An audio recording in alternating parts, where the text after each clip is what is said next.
Hello everyone, how are you all? So today I will teach you about the different people. हमने कल भी different people के बारे में पढ़ा था कि जो म्यूटेड और जो लोग बोल नहीं सकते वो साइन लैंग्वेज का यूज़ करते हैं. Sign language a language used specially by people who cannot hear speak using hands to make sign instead of spoken words.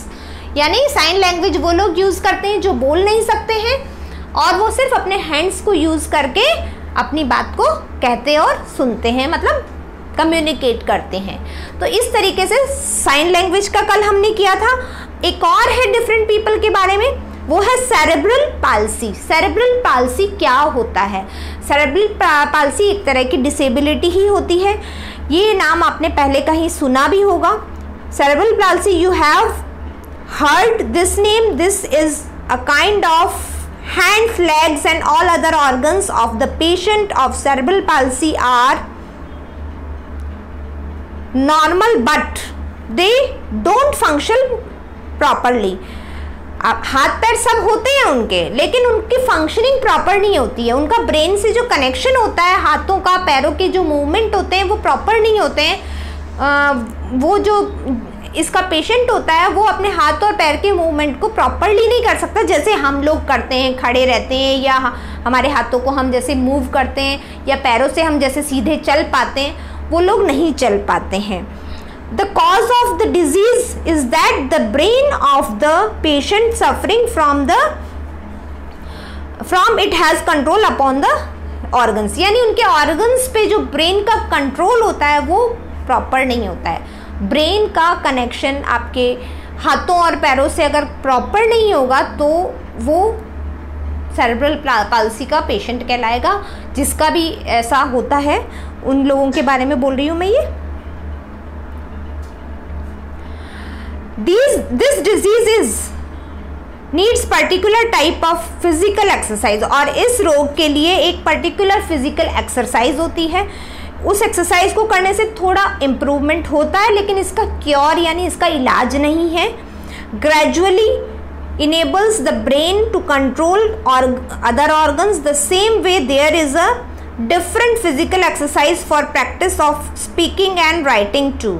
उनको चलने के लिए, स्पीकिंग बोलने में भी सेरेब्रल पाल्सी वाले प्रॉपर बोल नहीं पाते हैं क्योंकि उनकी जो टंग होती है वो प्रॉपर फंक्शन नहीं करती है, और राइट यानी लिख भी नहीं पाते हैं. It makes the person normal gradually. धीरे धीरे ये पर्सन थोड़ा थोड़ा नॉर्मल होते हैं, लेकिन उनकी जो स्पीड होती है वो नॉर्मल स्पीड से थोड़ी कम होती है.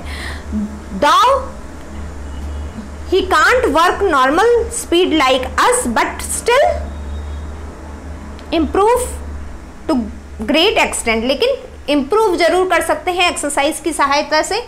यहाँ पर मैंने सेरेब्रल पाल्सी का मीनिंग लिखा है. It refers to a group of disorders that affect muscle movement. सबसे ज़्यादा मस्क्यूलर जितना भी मूवमेंट होता है हमारी बॉडी में वो उनका थोड़ा कम होता है, उनमें कोऑर्डिनेशन कम होता है. कि उनको अपन एकदम से बोल दें कि आपको चलना है तो वो थोड़ा सा आपसे नॉर्मल स्पीड से कम चलेंगे, या उनके हाथों का जो मूवमेंट होगा वो भी थोड़ा कम होगा. बोलने का जो तरीका है वो भी थोड़ा अलग होता है उनका. तो cerebral means having to do with brain. कोई भी काम जो ब्रेन के द्वारा किया जाता है उसको सेरेब्रल बोलते हैं. और पाल्सी मीन्स वीकनेस और problem with body movement. Body के मूवमेंट में जो भी प्रॉब्लम हो जाती है उसको हम सेरेब्रल पाल्सी बोलते हैं. तो ये आपका चैप्टर सेरेब्रल पाल्सी के बारे में था. ये इसको सीपी भी बोलते हैं. CP is the most common movement order in children. ये बच्चों में बहुत ज़्यादा होता है. 2.1%, 1000 लोगों में से 2.1% लोगों को ये होता है. CP has been documented throughout history with the first known descriptions occurring in the work of Hippocrates in the 5th century BCE. यानी इस CP को या सेरेब्रल पाल्सी को सबसे पहले 5th सेंचुरी में इसका पता लगा था. इस एक तरह का ये इम्पैरिटीज़ या फिर डिसेबिलिटी होती है, इसके बारे में पता लगा था.